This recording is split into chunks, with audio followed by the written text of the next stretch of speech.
Autism குழந்தைக்கு எவ்வளோ therapy தான் கொடுக்கறது? ஆல்ரெடி ஸ்கூல்ஸில் தெரப்பீஸ் இருக்குது, ஆக்குபேஷன் தெரப்பி, ஸ்பீச் தெரப்பி கொடுக்குறோம். என் குழந்தைக்கு பார்வை நல்லா தான் இருக்குது, விஷன் தெரப்பியும் கொடுக்கணுமா?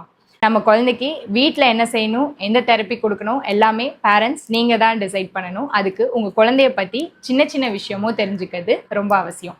விஷன் தெரப்பி கொடுக்கணுமான்னு நீங்கள் டிசைட் பண்ணுங்கள், நான் உங்களுக்கு கைட் பண்ணுறேன்.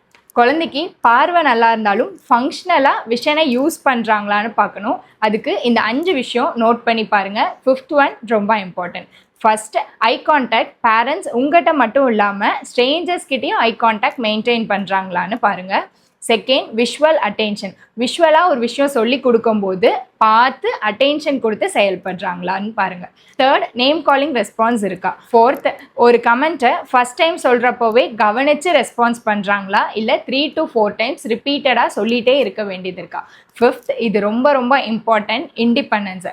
பேரண்ட்ஸ் நீங்கள் பக்கத்தில் இல்லாமல் ஒரு டாஸ்க்கை, எக்ஸாம்பிள் ரைட்டிங் ஆர் எனிதிங், இண்டிவிஜுவலாக பண்ணுறாங்களா, இல்லை நீங்கள் இருக்கணும்னு டிபெண்ட் பண்ணுறாங்களா, இதெல்லாம் நோட் பண்ணி பாருங்கள். ஸ்டில் உங்களுக்கு டவுட்ஸ் ஆர் கன்ஃபியூஷன் இருந்தால் ஒரு விஷன் தெரப்பி அசஸ்மெண்ட் எடுத்துக்கோங்க, offline or online. Direct walk-ins கிடையாது.